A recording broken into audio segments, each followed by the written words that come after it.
E essa é especial. Essa aula é especial. Se você olhou e achou assim, isso aqui é tranquilidade total, não. O conteúdo é tranquilo, mas o que importa é a utilidade prática disso aqui.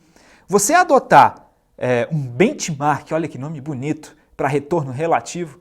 Para você adotar um benchmark imagina aquela figura do cavalo correndo atrás da cenoura. É isso, é você ter um caminho para você seguir, para você percorrer, para você achar qual que é o retorno mais adequado para você.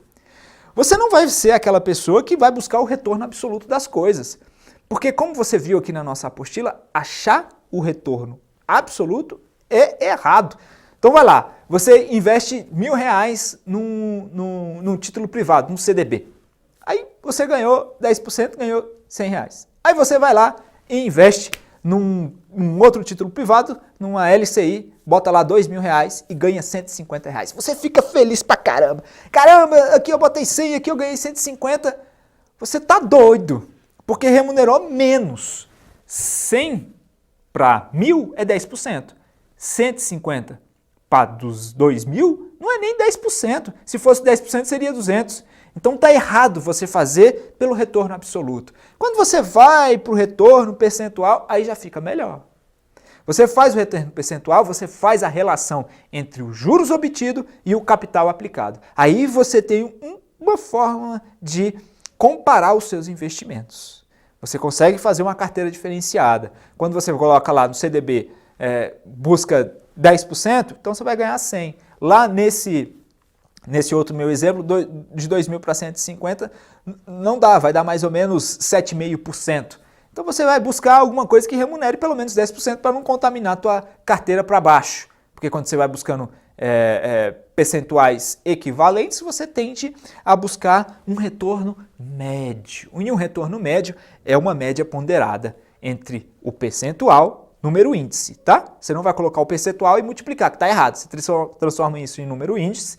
Como é que você faz para transformar um número índice, um percentual em número índice? Você vai pegar aquele percentual e dividir por 100. Aí você pega o número índice e vai fazer as suas multiplicações. Multiplica isso pelo seu montante e aí você vai achar o retorno médio daquela sua carteira. Quando a gente fala de retornos médios, a gente está falando de média de retorno em uma carteira que contenha mais de um ativo. Não tem como você falar de retorno médio para um ativo. Até tem, quando você considera retornos de renda variável. Um mês você ganhou 10, outro você ganhou 5, outro você ganhou 7.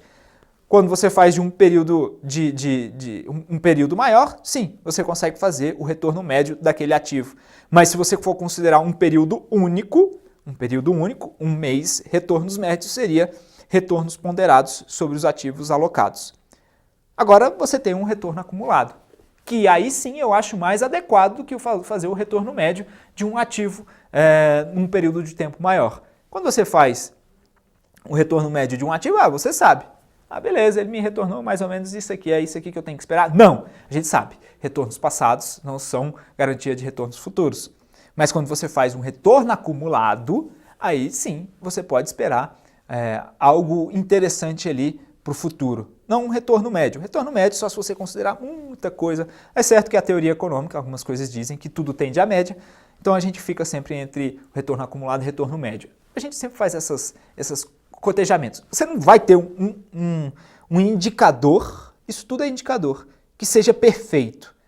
Você vai buscar indicadores que te sejam agradáveis, certo? Agradáveis ao seu bolso, agradáveis ao mercado, agradáveis à sua perspectiva, profissional. Se você está numa asset ou se você está num fundo de pensão, você tem que buscar coisas que são parecidas aos seus pares, certo? E por isso a gente busca o retorno mais, que é o retorno relativo, o famoso benchmark que eu falei no início da nossa aula. Existem diversos retornos relativos. Retornos relativos é você comparar uma mesma cesta com produtos de todas as outras pessoas. Por exemplo, você quer entrar no mercado de ações. Você comprou Petrobras, você comprou Vale, você comprou Via Varejo, você comprou Magazine Luiza, você comprou um monte de ações negociadas na Bolsa de Valores.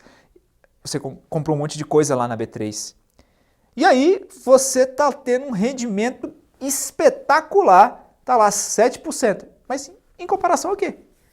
Por que você acha que é espetacular? Ah, porque está remunerando mais do que o CDI. Você está doido? Endoidou. Não é assim que faz. Você não compara rendimentos de renda variável com o CDI. Simples assim, porque a CDI é o Certificado de Depósito Interbancário. Isso é produzido com a taxa que o banco empresta para outro banco, que o Banco Central empresta para outro banco, aquele jogo de tesouraria bancária que produz aquela taxa de 6,5%. Isso significa que, quando a gente está fazendo essas comparações entre ações, a gente tem que buscar um outro benchmark.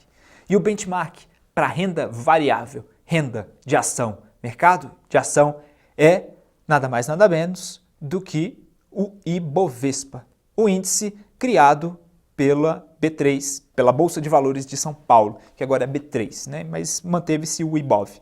O IBOV é uma carteira com as principais ações negociadas na Bolsa. Uma carteira teórica, ninguém tem essa carteira. O pessoal foi lá, vamos fazer uma carteira aqui das melhores ações negociadas na Bolsa. Melhores não, as que têm mais negociação. E isso muda a cada trimestre. Eles vão, aumenta um pouquinho de Petrobras, aumenta um pouquinho de Vale, e eles vão fazendo uma carteira mais ou menos bonitinha para que você consiga acompanhar aquilo ali. Eles criam uma cenoura para você. Então, quando você está mexendo em mercado de ações, você tem que seguir o IBOV. Eu não quero seguir o IBOV. Beleza, você segue... por exemplo, o índice da Bovespa de governança. É um índice também interessante. Ou não, agora eu estou mexendo com fundo imobiliário.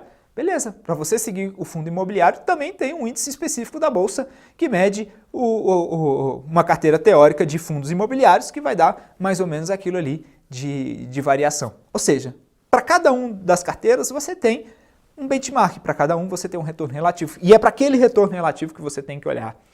Se você está lá no mercado de renda fixa, você olha para a Selic, você olha para o CDI, ou se você quer ir mais além, porque no mercado de renda fixa, não sei se você sabe, mas tem ágio e deságio, não é aquela tranquilidade, é uma montanha-russa bem tranquilinha, não é uma montanha-russa daquelas espetaculares de vários andares.